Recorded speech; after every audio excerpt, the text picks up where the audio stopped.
Welcome, Josh, Liz, Lucas, Paul, Rochelle. Hello, Suzanne. Hello, Troy.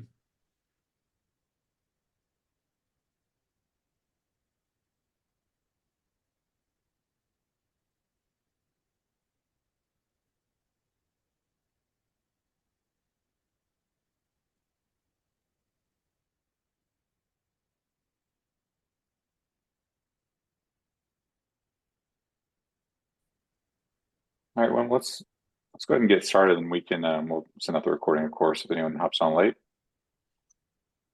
Go from there. So I'll kick it off. So my name is John Scott. I'm one of the founders over here at ScopeStack. And so prior to ScopeStack, worked in the IT services space as a solution architect, living my life of scoping and pricing out solutions.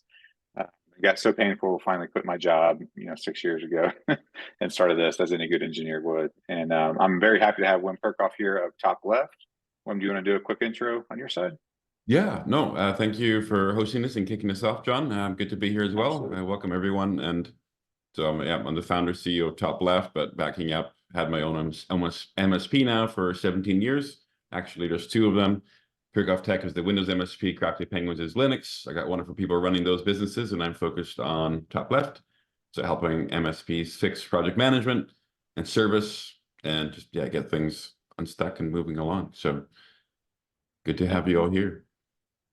Yeah, thanks, Wim. Yeah, Wim and I have been in touch for quite some time because we realized we were working on things that worked pretty well together. And so, um, what we plan on doing today is I'll walk you through what it looks like to scope out an opportunity within ScopeStack, push that work effort over to ConnectWise Manage. And then I think most of you are all very familiar with ConnectWise Manage, their projects module. And so I'll let Wim pick up from there and show you all the improvements that TopLeft brings to bear around how to manage those projects better and more efficiently. So with that being said, let me share my screen. Before we roll into them, maybe just pop everyone can put in the chat, like, what's your number one challenge with projects to obviously get them done on time and be profitable and not stress your team out? So just would love to hear in the chat, what's your challenge? Why are you here today? What do you want to hear about? Just consistency, Great, quality, thanks. make more money, do more projects. Why are you here? What are some pain points or challenges you got with projects? Love to, light up the chat. Yeah, go ahead, John, while we'll look for those chats coming in. Yeah, for sure. All right, so Wim, can you confirm you can see my screen? Is that all good? Good, yeah. Great. Okay. So what you're seeing here is ScopeStack, again, a web-based platform for scoping and pricing out your services projects. And so what I'll do is I'm going to walk you through what it looks like to scope out a project here in ScopeStack. So what I'll do is I'll click create new project. And again, we built ScopeStack to fit in between the sales function, so the CRM side, you're talking about the product, and then the project delivery or PSA side, those two stacks. We felt like sales had their cool tools, delivery had their great tools, right? And pre-sales engineering team didn't have anything, right? We had spreadsheets and Word templates. And so what we want to do is build this platform that makes that process easier, but at the same time, connect with the CRM side. So associating to an opportunity, scoping against the opportunity, updating, forecast information, and then updating PSA side. Well, do you have a question real quick, man? No, it was a misclick. I apologize about that, bud. Oh, okay. All right, you're good. All right, and so what I'll do is I'll start out by scoping this project. So again, we'll go find maybe this networking opportunity here. We'll do this one, opportunity 27, and what that does is now we're associated to this project, and we have client information, service location information, all that stuff tied in here. So click continue, and I'm going to stay in our guided flow to start. And so where you'll see, I affectionately call this a pizza tracker up here at the top. My team won't let me say that in public, but I just did. So, but you're seeing these, steps to scoping out a project. And so the first one is really just, what are we going to do here? And so maybe we're going to do like M365 email migration. Neil, did you have a question? I see your hand being raised a couple times. Or is that a misclick as well? Yeah, sorry about that. I was just saying the chat is disabled, so we can't chat. Ah, okay. That's Chris, it. on our side, can you try it? There we go. Now That's it. working. Thank you. All good. Cool. Okay, so built-in executive summary, right? We're going to do Microsoft 365 email migration. Ideally, you'd put more detail in that if you're a solution architect. You know, really just telling the client what you're scoping out against. And now you have 4 different options within our platform to add services to a project. They go from level of complexity from the bottom. You know, you don't have any standards. You're starting from scratch, all the way to the top. Something that we call a survey. And so I'm going to show you what a survey is. And we happen to have a Microsoft 365 email migration survey. And so we used to do a lot of like wireless scoping. We used to do a lot of scoping in general. And what we always missed were like, hey, we need to make sure that we have these questions answered so that when we start to scope this project, we have all the right information. So that's where surveys started, which is let's make sure the sales team, junior engineers, ourselves are asking the right questions so that, you know, we can scope it appropriately. What we then said is like, well, we have the answers to these questions. Surely we can make some calculations and provide some sort of like programmatic recommendation on the level of service or the type of service that we need to provide. And so if I was to go through here and answer some of these questions, right, like total number of mailboxes we're going to migrate, let's say we're going to do 50 and they're like, you know, 5 gig a piece.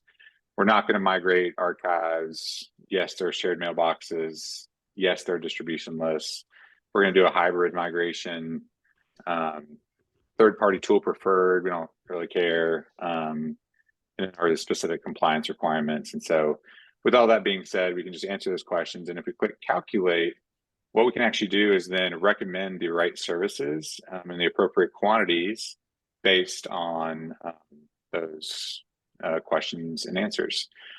And so what you'll see here, these are the services that were recommended. And so, you know, for 365 email migration service that we have built out as an example, here are all the sub steps. Here are the quantities that are being filled in from the questionnaire survey, multiplying that times your level of effort and a resource rate, and that's how you're going to get to a price.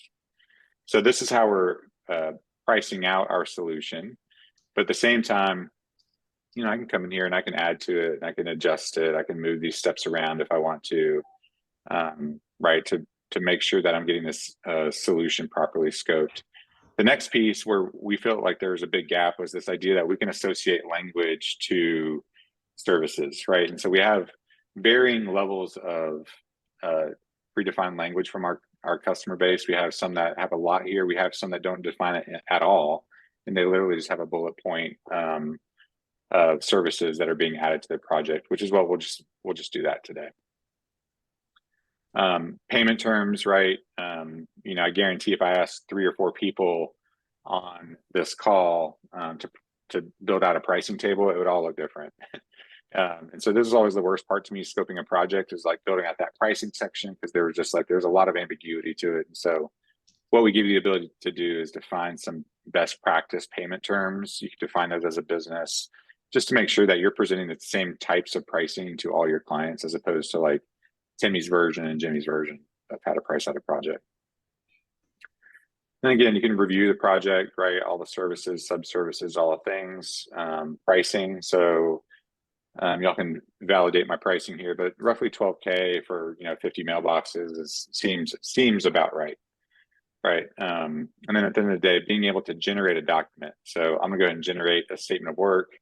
You'll notice that I could choose from different types of flavors of documents, right? So whether it's a services estimate to a full-blown statement of work, again, you can have different flavors there. Can you confirm you can see this statement of work right here? Or no? Yep. Yeah, I can see it. Yep. Okay. All right, cool.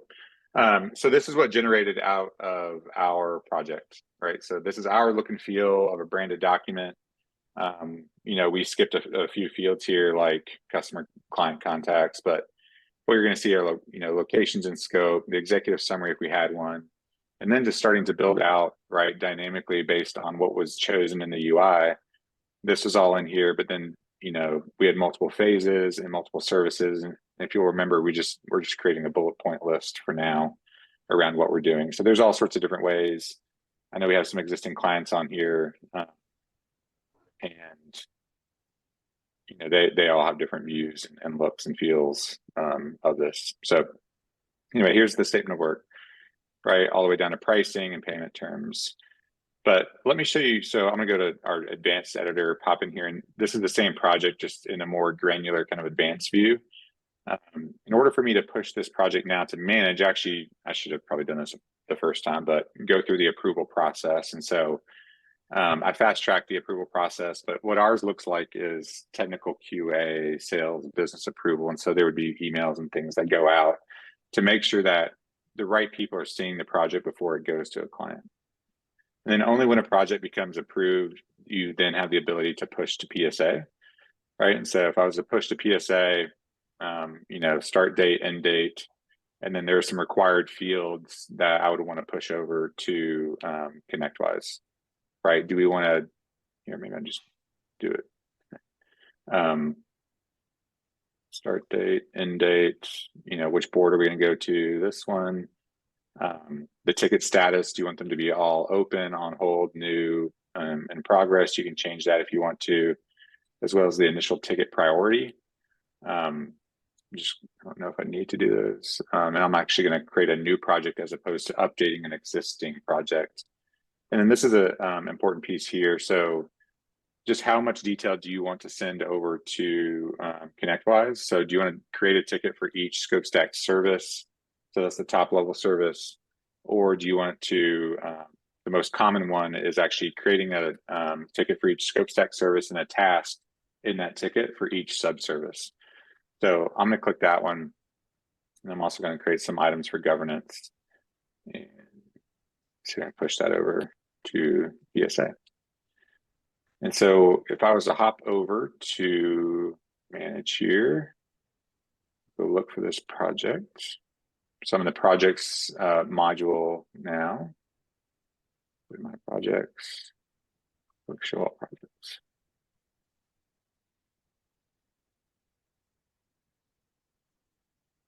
I'll just choose one that we already had here. This one, right? And so what you'll see here when we create this is pulling over the number of hours we have, as well as the work plan. And so for each ticket, or yeah, for each ticket, do we want to have tasks underneath that? We do have the ability to create a ticket for literally every single line in our work breakdown, but we call that anger your engineers button. And so there, you know, there's a certain amount of detail you want to provide that's helpful and beneficial to the business without, you know, overly taxing the rest of the team, right? And so for this one, you'll see all the tasks within this ticket. But again, this is kind of where Wim and his team pick it up, because this is that traditional view that has been managed for quite some time. Wim, I'll kind of let you take it from here and speak to the pain and why you started TopLeft. Yeah, I guess let's have a bit of a conversation. Let's back up just around the importance of the statement of work and what you're doing. I guess this is what I've seen of selling projects and having messed it up and almost losing my shirt over it. Is it started back with how I quoted it. A lot of problems in our business go back to how we're selling, like napkin math and just a bunch of text and that sort of thing. So that's, I think, a really key. Look at the whole design from what are we selling, what are the templates, how are we quoting it for that client, and then having it flow through. It's kind of like the chiropractor apparently starts at your neck and then goes down, right? Works down your body. So yeah, it's like, what have you seen people or mistakes people make with that, John? Yeah, I mean, I think Neil and some of the other folks in chat are talking about it as well, but like standardized process across all of our project teams, you know, the ability to view the status of projects at a glance. You know, I think the big thing for me is just the visibility into where things currently stand, right? Like from all the way from an opportunity was created, and thankfully, if you have good sales hygiene on the CRM side, opportunities being created and updated and all that fun stuff is there. same thing on the ScopeStack side, trying to see, okay, here are all the projects we're scoping out. Where do they currently stand? You know, have they been approved? Are they in building status? Who are we waiting on to get this back to the client? Because I think we all know that time kills deals, and the slower you are, the less of a chance you have to win business, especially in this super competitive IT services space. So, you know, and I think like we have an opinion that not every project is the same, right? And so when we get on calls and demos, it's like, hey, nothing we do is the same, right? I would argue with that and say I believe that we believe that every project should have the same starting point. We don't think every project is going to be exactly the same, because that's impossible, right? But how can you have the same starting point so that when we pass this off to Wim and his team to deliver the solution, that like they know what to expect, right? They know how we deliver projects, and it's not like, hey, what did John scope this time? It's, oh, I know, you know, we're doing a 365 email migration. I kind of know what to do because there's a standard there. And I think that really alleviates a lot of stress and pain on the business if you can do that. Yeah, have it all in there. It reduces kickoff time, and others you got these big long meetings to knowledge transfer. But if it's all in there, and if it's a self-standing document, that's ideal. Still, yeah, we should do a handoff call to do introductions and hand it off. But the other thing is just the billing, what's included and excluded. That's just where I've killed myself before, is ambiguity, or just the three letters in there. My team ended up calling me out, is the comma, etc. Right? Yeah, comma, that's like everything fits into etc. Yeah, and that's where, you know, coming back to like the statement of work, like how do we, right? We're responsible to perform only the services described in the statement of work, nothing else, sort of thing. Like there are all sorts of different bits of language that you can add, you know, to ensure that you're reducing the risk on your business, right? Yeah. And I think that is part of the thing. Yeah, clear edges. What does done mean? Yeah. Yeah, exactly. So I'll pause on the ScopeStack side. Any questions there before I pass it off to Wim and team?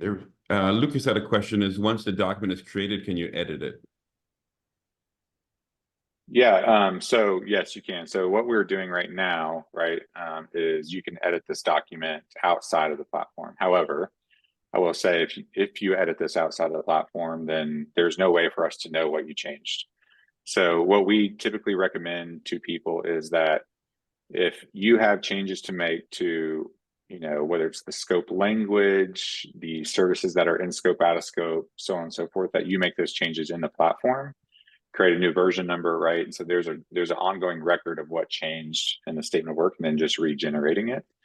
However, we also know that, you know, and again, that's why we built like terms and conditions. We try to get as much of the language in the UI that we possibly can, so that if you need to make a change, you can make it in the UI, and we can track that change and see any differences. We do have ways to lock down this output document with like a draft watermark PDF prior to it getting approved, so that, like, you know, if someone was to generate this prior to it getting approved, that it would be a non-executable document, essentially. Yeah. Okay. Let's get the other questions at the end, I think, because there will probably be more questions. Okay. Yeah, just go to your tab on the ConnectWise or the Manage project, your next tab over that you have there. And I'll just pick up the story from here. Is actually, if you go back one, to the list of projects. Yeah. I'll just do this wrong. Here we go. Yeah, so this is how the view that ConnectWise gives of a list of projects. And I've looked at Halo last week, and it's something similar. Autotask also challenging. Is anybody here on Autotask or Halo? Autotask. Autotask. Okay. Regretfully. Yeah. I'm not as familiar with that. I've been using ConnectWise for like 13 or 14 years now. Not as familiar with Autotask, but yeah, a lot of people struggle with that. That's where we pick up, is visualizing the whole portfolio. The problem with a list like this is like, hey, what's next? What's most important? There's like no prioritization. It's not showing dates. If you like, what are you going to sort by? And even if you did sort it, your other project manager or your engineers don't have the same sort. So it's really hard to do that. And that's at the project level and the ticket level. So I will share my screen and show you what we do at TopLeft. Close that. Sure. And I will say, while Wim's pulling that up, so I showed ConnectWise today. We integrate with Autotask and Halo as well, right? And so for all those use cases, you can use ScopeStack to push to that, and then TopLeft to pick up on any of those platforms. Yeah. Screen should be coming through. Yep. So this is, well, yeah, this is actually the scope. We've got a TopLeft instance set up for ScopeStack, so you can see that showing up here. I'm going to do the demo from our environment, just it's a bit more real world data. So this is a Kanban board. If you're not familiar with it, it's like sticky notes on a whiteboard, where you draw some lines on there for your backlog. What are you doing now, and what's done? So you might have heard of, or everyone's heard of like Trello or Microsoft Planner, people doing that. I talked to a Autotask user just earlier this week. They're using Monday.com for the projects, and then they do the time entry in Autotask because it's just so painful in Autotask. But basically, the idea of TopLeft is visualizing your work, and it's just taking your data from your PSA and visualizing. It's just a layer on top of that. So we got nothing unique in our database. You're not re-entering. We just API integration see that, and in a very friendly Kanban view. You can set up the columns like you want. So here we've got backlog, planned, queued, waiting on hold, in progress. You can drag and drop between columns. You can update that. So on this project board, this is showing the project as a whole. So every card is a whole entire project. So I can see here's a project for Green Torch. That's IT service continuity incident management. Been in progress for a week. The estimated dates and the actual, I can see it's highlighted in red because it's over budget. So you can customize how much data is on the card, just like you would do in those sticky notes, put as much or as little as you want on it, and then highlight it. Like on a sticky note, you'd like just get a red marker and highlight the ones that need focus or are bleeding, need attention. You can drag up and down in the columns, between columns. So I'll drill in a little bit. So this one is configured. Okay, this one's over budget. So I can drill into it, and it brings up another board. Again, you can have as many boards as you want. So I got a whole list of boards here, help desk, projects, all those things. So this one, I'm drilling into this project and having a swim lane. So you see the horizontal swim lane by the phase. So here's my investigation phase, and I see it's over budget. And if I look at the tickets, I can see there's tickets here that are over budget. So on these cards as well, so these are the actual tickets in the project. In Autotask, it's called a task instead of ticket. So I can see if I can click on it, drill it into it, and see all the ticket details. I can update the status, time notes, I can track time here. I can put in my time. All of that gets logged to the ticket, email the client. It's all here. So dispatch, schedule people, see the attachments. So basically going from, if your project, this is your project overview, at the 10,000 foot view, I drill in to like this is 1,000 foot view, get down to the ticket, 500, and then even get into the, if there are tasks on the ticket. Well, this one doesn't have any, but if you had a task on a ticket, you can manage these here as well.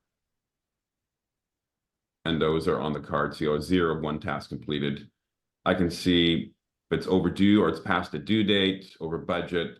Here's some visualization on the in progress of, hey, the last time entry was 3 weeks ago. The last note was 3 weeks ago. So clearly the engineer's not doing it. It's in progress. He started it, but got distracted by something else and never got back to it. Probably cherry picking. So key concept of the Kanban, it's one of the agile methods of managing work. It's not just for projects. You could use it for task cleaning your house or anything. It's used in manufacturing and logistics, all sorts of places. It's a visual card. The idea is flow. How do we get high flow from left to right? So work comes in top left. That's what we call it that way in your new or backlog. And we want it going through. So rather than scheduling our calendar right full of stuff, which is an abuse of a calendar, we want that list and just grab the top one and pull it forward. So that's ideally how people be working is, hey, in progress, it's done, move it forward. This one's done, move it forward. And once they're done the in progress, you'd grab from you're waiting, you're ready, your backlog. So that's kind of the basic concepts there. There's other views. I can show you project manager and just showing the list of projects. Again, different people have different needs. As a team, you might be looking at your project overview and your project meetings. As a manager, you might be looking at these views with the swim lane by phase or by project. So this one's by project. To Azure migration, CRM upgrade. So on these, yeah, just seeing the project as a whole and what's the health. So this Azure migration, the only issue is it's a half hour over budget, and it's been sitting there for a week deleting the fiber. These other ones, here's an upcoming due in 2 days. Again, you can figure it as much as you want. If I go in the edit, very easy to say, hey, from ConnectWise, Autotask, what fields do I want to show? The age, the type, the board or the queue, the project name. Just what do you want to show in the card? You want to do a swim lane? So this one's by project, but you could do it by resource, your project manager, all these things. And then you can rank. So I showed you the drag and drop in the column. But you could force it as well by looking at the SLA, the due date, all those things. Do your filters. If you have a lot of projects, I got clients with hundreds of projects, and then you may want to filter it by the board or perhaps the project manager, the team members. So you can do your filtering. And then your columns. This is the real heart of it. So you set up your columns. So you just type in a name, and then you drag and drop your statuses coming from the PSA. So whatever's not assigned, you could put in just like that. Super easy. So you can basically creating these boards takes like a minute, 2 minutes if you know what you want to show there. Just map out your statuses, and then you can do some advanced visualization. It's like, do you want to warn if it's the time entry? If there's no time entry and it's in progress for a day, you can highlight that. So you got to define what good means, and looking at what is your team ready for, and getting their buy-in as well as what do you want to show as neglected? Because they could easily turn on everything and everything's red, which means if everything's important, nothing is. So just being wise with that and getting their buy-in and doing it together is key. Then optionally, you can turn on the client. Oh, was there a question there? No. Sorry, no, that was me, Wim. There was a question in here, and I don't know if this is the right time or not, but Sean was asking if you can display both project tickets and service tickets on the same top left board. So I don't know if that is something you would want to address here or somewhere else. But yeah, I'll do that. I'll finish this a little bit, and I'll show you an example of that. You have the client portal, so you can let your client log in and see the project boards as well. Project or any board, help desk tickets as well. That's often a bottleneck in a project, is you're waiting on the client to approve something, get you a picture, get you a list of users, just to say yes on something, and it's hidden in their emails. So, and you can schedule meetings, but giving access to the client can make it clear like what's waiting on them, and they don't have to ask your dispatcher, your manager about where's my ticket at. They can just log in and see. So it's optional. You can show as much or as little as you want. It's going to look about the same as your regular board.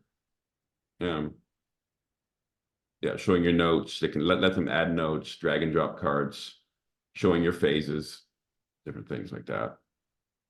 And as of this week, or actually last week, they can also create tickets as well. So you could let them create a ticket right in the board, and then in the project.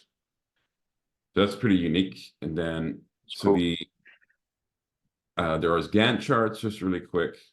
You can see the timeline of your entire portfolio. When are those projects landing? Again, it's as good as the dates you set in your project. These are manipulated a little bit with our script that generates the data, so it looks kind of somewhat realistic. Red means it's over budget. And you can just adjust these here, and it goes and updates the ConnectWise project as well. Adjust your dates. And then you could also do that at the project level. If I go,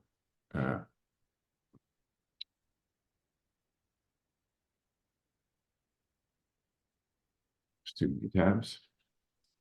If I go on a project like this one, I can see all the tickets, the phases in a project, and adjust those dates there as well. So the question on mixed work, that's very common that engineers are doing both. Let's bring up. Well, let's go through the another type of board, which is the dispatch, just a help desk board, and by resource. So you're swim lane by resource. So here we're doing a swim lane by resource. So there's one for and nobody assigned, no resource assigned. And then you could drag it out to just drag it into somebody else's swim lane and it's assigned to them. But this is any ticket, whether it's service or project. And you can control that in the board settings. So I can choose, if I go in my filters, you pick your boards, the service and the project board, and then at the bottom, like what ticket types do you want to show? Actually, sorry, it was filtered to only be service, but I could certainly show both there. Yeah, and it would show both. Yeah, I'll do that.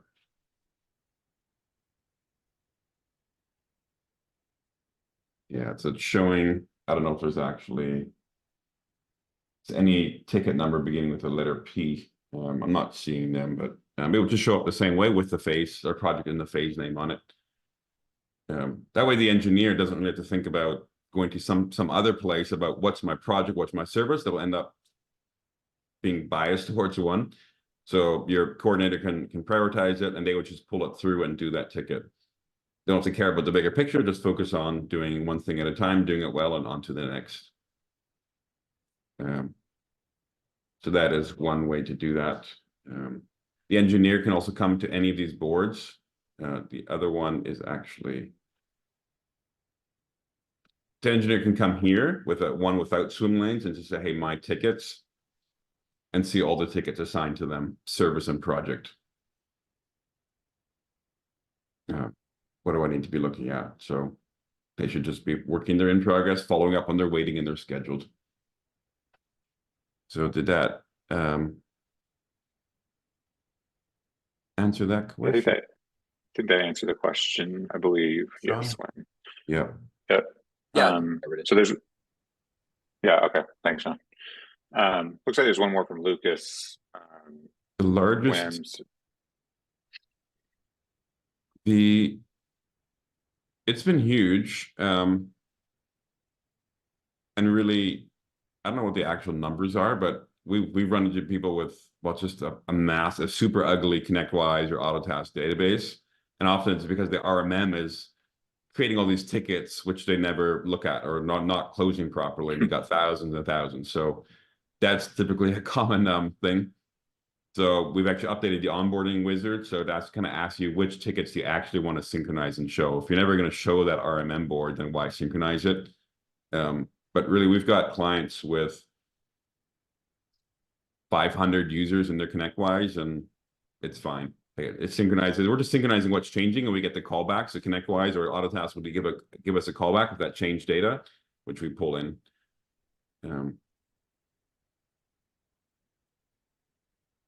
So Lucas, did that answer your question?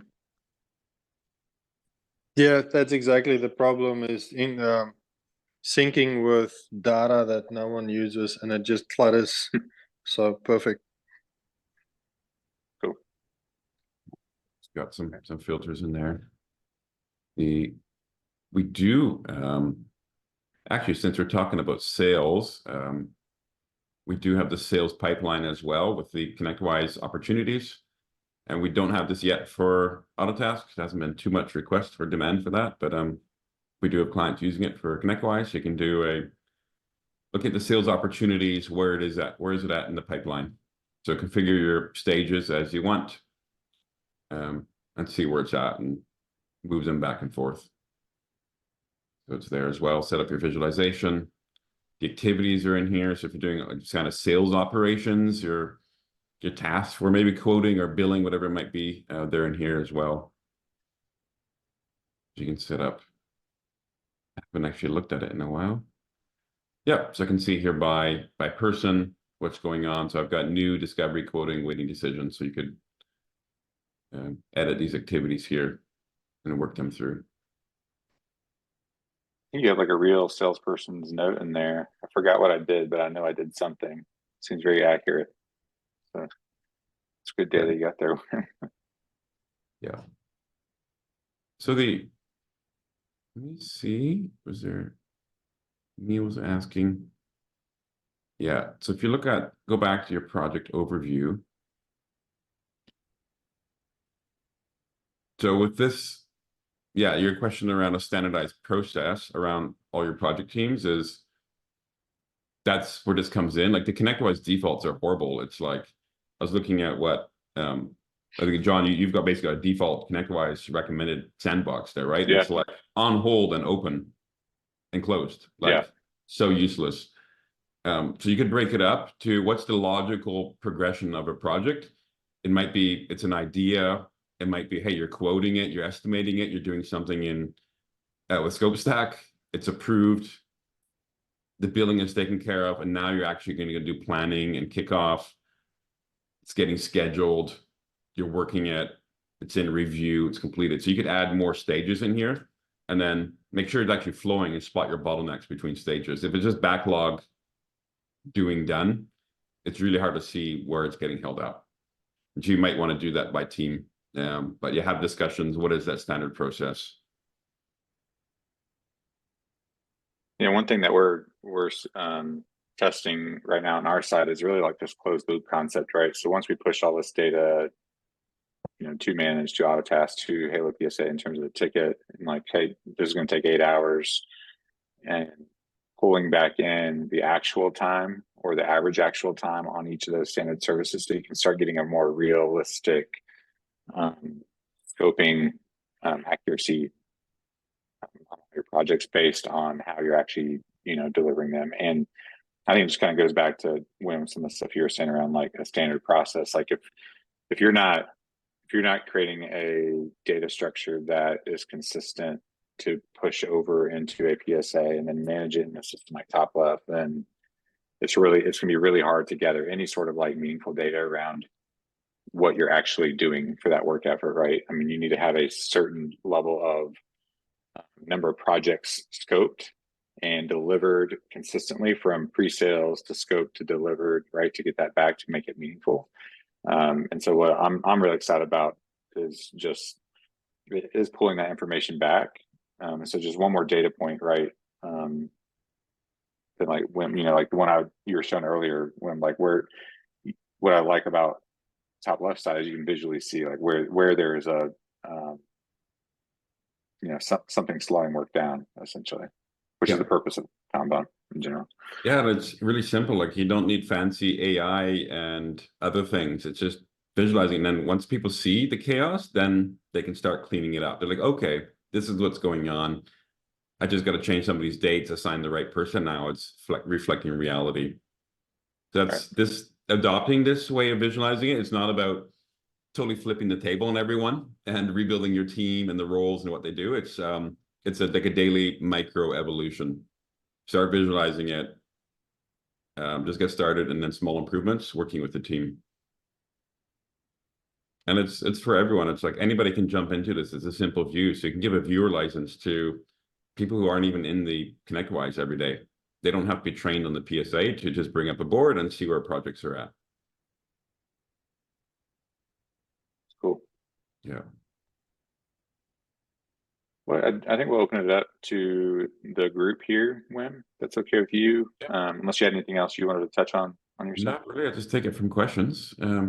Yeah. When I do demos, it's just really going back and forth. And what are your needs and what are you struggling? Let's go show how we solve that. So I kind of avoid the monologues like this. Yeah.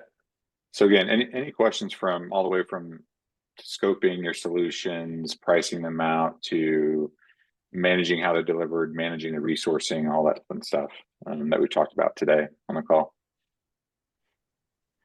Just to verify, you did say there is integration for Autotask in this. I know we're not leaving that anytime soon.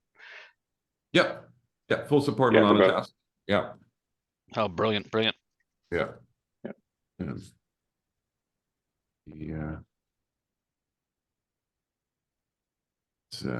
Just bringing that up.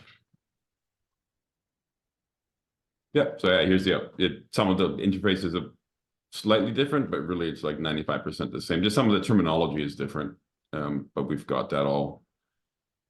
It's a project overview. You drill in the same way. It's got the Gantt charts.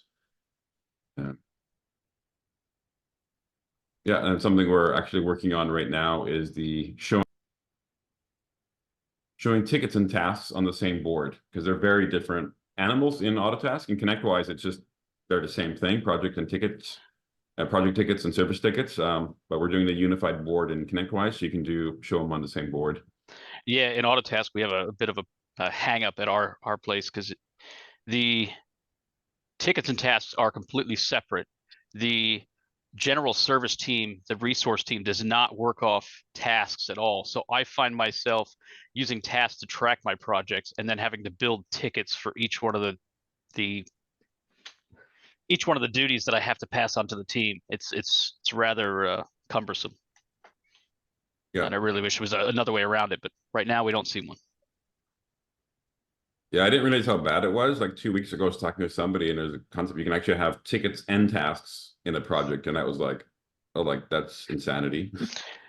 Yeah, and on top of that, well, this is a upper management problem too, but the naming convention is exactly the same. So they both start with a T. They contain a string of letters, so there's no way to, at a glance, differentiate between a task and a ticket without trying to search for one and not finding it.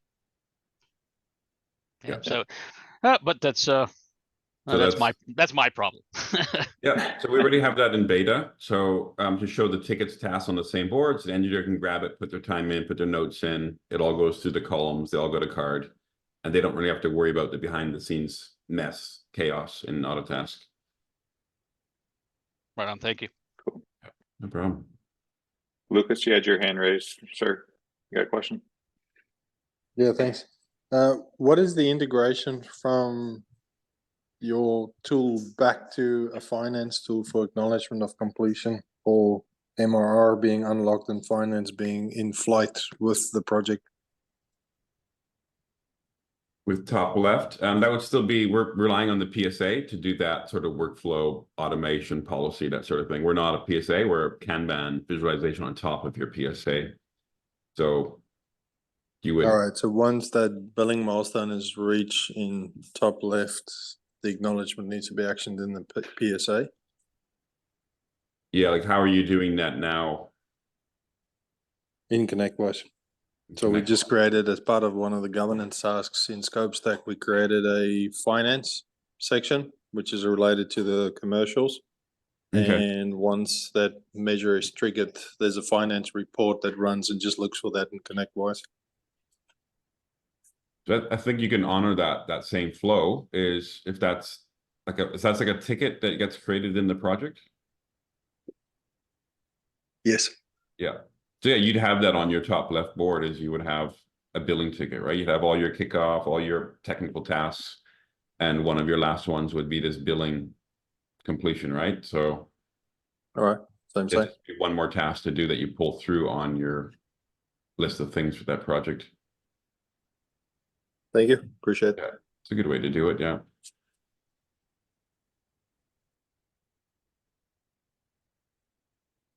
I'm going to lower your hand now, Lucas.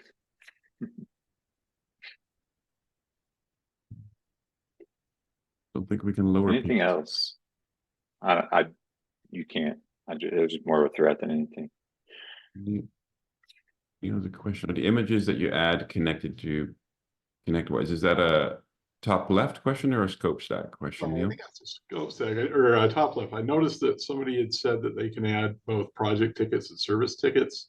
Oh no, I'm sorry. Where is that? Maybe I just read it wrong. Oh no, can you add attachments like Visios, rack diagrams, etc., or can the enhanced background doc template? What I'm wondering is if you're adding those, is that added in ScopeStack, or is he talking about top left there? That was I took that question, Neil, as can you add pictures in ScopeStack? Okay, that answers the question then. I was thinking if we could put them into top left, that'd be great, but I didn't know if they were being stored in the database. Yeah, I mean, we're not. Okay. Yeah, at least like from our standpoint, we're not pushing any sort of attachments or anything right now. Okay. To ConnectWise. Once we like launch our third-party file storage stuff like SharePoint and all that, that's where that will come in, I think. Oh, great. Yeah. And as far as attachments on tickets, right now in top left, you can see those on the tickets and tasks, but don't have an upload. So that's coming in the next couple of months. It's, yeah, very necessary to get that in there. Copy and paste from your clipboard, all of that. So our goal is that engineers can have a really good experience in the product and do the majority of their day-to-day work out of top left. Yep, that's great. Because if you bounce back to ConnectWise, now they're working from either their calendar or the list of tickets, which is in the wrong order. And they're off doing their own thing instead of what the team agreed to as priorities in the order to do it in. And honestly, it's just something like a top left is a much more friendly environment for the engineers to be working in. They don't have to be really versed in the ConnectWise world to do it, which is kind of a challenge. There's a lot going on in ConnectWise and Autotask, yeah. And they've all got the video training, and you do the 10 hours of watching the videos and kind of scratch your eyeballs, but then how much do they actually retain? So you still got to train and mentor and have documentation so they actually do their timesheets and tickets right. For sure.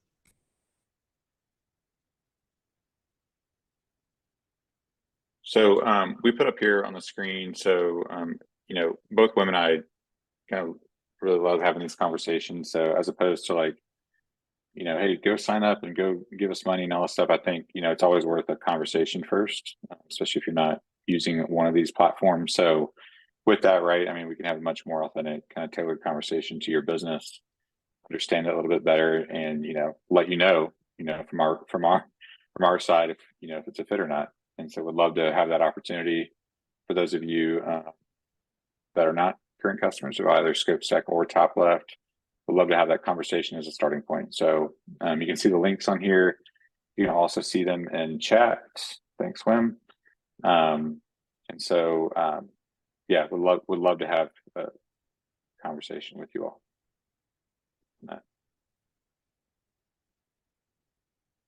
Yep. Tom Koleski, just want to make sure that you saw my response to you in chat. I responded to your other one. I think it might have just gotten lost somehow, but yeah. All right, cool. Good. Wim, any parting comments from your side? Not really. No, that's it's been great to do this again, John, and we'll do it again down the road. But it's key, right? It's just, I mean, I talk to so many companies, and everyone can improve. Like I'm talking to large shops and small shops, and everyone wants to improve on that. So I'll actually share another. This is a free thing we have called the Project Maturity Assessment on our website. Actually, you just go there. Basically 22 questions, and you answer them, and just reflecting on team culture, leadership, operational efficiency. So you can do that, and it gives you a score, so you know where to improve. Like, so it's kind of what are those blind spots, and like a self-audit. So you can check that out. Yeah, did you put a link for that in chat? I'll put it in the chat. Yeah. Okay. Yeah, free gives you an assessment, and then if you want to discuss that, happy to get on a call and then go through that as well. Good stuff. All right, everyone. Well, again, we would love you know, the opportunity to have a conversation with you. If you're interested in that, please request a demo. If not, if you have any questions, again, we will be sending this recording out to everyone that registered. So, you know, feel free to respond there and let us know if you need anything in the meantime. Wim, thanks again, man, for joining me on this. Thank you, Chris. As always. And thanks everyone for being here. Enjoy the rest of your day. Thank you.